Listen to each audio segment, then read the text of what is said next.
So today we are making poke. Poke is a Hawaiian marinated raw fish dish. Pokemon. That we fell in love with in Hawaii, and poke places have cropped up all over Vancouver. Some of them are good, some of them are pretty horrible. But a poke bowl generally is like a rice bowl, although sometimes instead of the rice in our whole no-carb world that we live in now, people put a bed of greens underneath instead of rice. That's totally okay too. We're using brown rice because that's our thing. What separates good poke from bad poke in your opinion? I'd say hands down, what's your fish? Yeah. Is it good fish? Yes. Because the fish you're using here, we're using ahi, which is yellowfin tuna. And it's beautiful. Have a look at this. It looks like watermelon cubes. Isn't that gorgeous? Mm-hmm. So we're using ahi. You can use any sashimi-grade fish that you would like for this. Or actually seafood. I guess they're scallops you could use if you wanted to. But what you're looking for is, the reason we say sashimi grade is you're looking for a fish that can be eaten raw. You don't want to be, grabbing your Captain Highliner out of the freezer, thawing it, and chopping it up. No, I mean the raw stuff, and chopping it up and putting it in here. You need it to be a really, really good fish that was frozen at sea and is beautifully fresh. So that's the first thing. Then the next thing is, well, what are you putting into your marinade to flavor your fish? So this is what we're doing here. Let me walk you through what we have here. This is rice vinegar. Mm-hmm. This is toasted sesame oil. Mm-hmm. This is grated ginger that I used a rasp to grate. And if you do that very finely, you don't need to peel the ginger. This is a soy sauce, a fairly light version. Don't use your darker soy here, or if you do, use less of it. This is green onions, happens to be from our garden. We have an amazing bumper crop of green onions right now, as well as zucchini and cucumbers and carrots, which is why we're doing poke bowls, because all those things go into our version of a poke bowl. And then we also have some chili flakes here. You can use the Korean ones. These are the more like the Italian or Chinese style ones.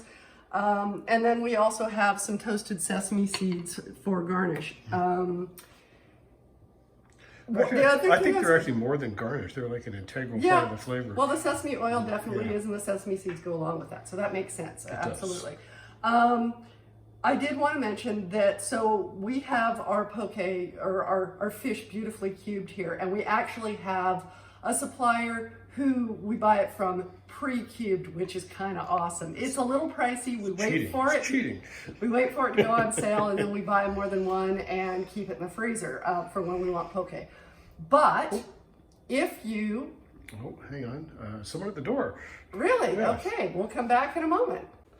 Okay, well, it wasn't a bill collector. That was the good news. No, it wasn't. So there was a friend at the door, and we are back now. So what I was going to say about the ahi is just that you can buy steaks, ahi steaks, or whatever fish you're using in a steak form, and cut it up into approximate cubes yourself. Like, that's totally an okay thing to do. You don't need to have it pre-done like this. So just buy yourself some good fish that doesn't have the skin on it, or if you want to buy it with skin on, you can do that. Take the skin off yourself if you know how to do that.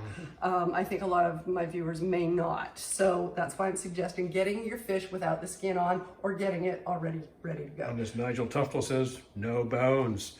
So yes, true, no bones, very important. So let's just make our marinade here. So we've got the soy sauce, and the sesame oil, and the rice vinegar. And these were all ingredients that went into our last recipe, which was for the wakame seaweed salad.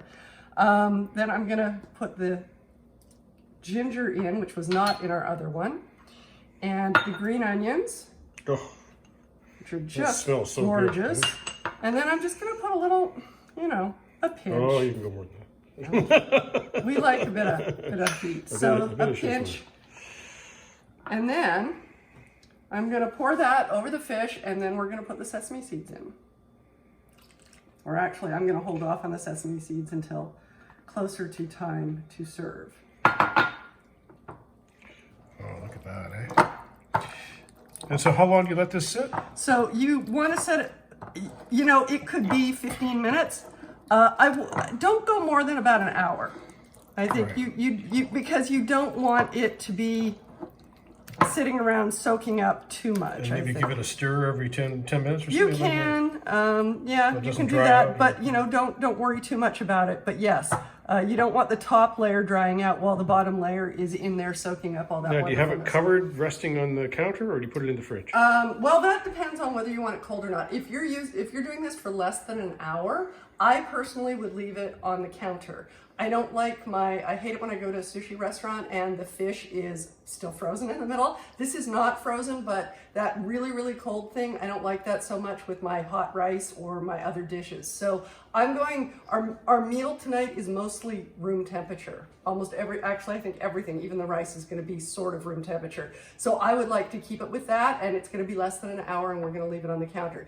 If you think it's going to be longer for you, you can put it in the fridge. But like I said, you shouldn't have made it this early. It's going to be longer than an hour. So anyway, I hope that you try making poke. It's healthy, it is tasty, and it's just a wonderful thing to do, especially during hot weather. So I hope you enjoy it.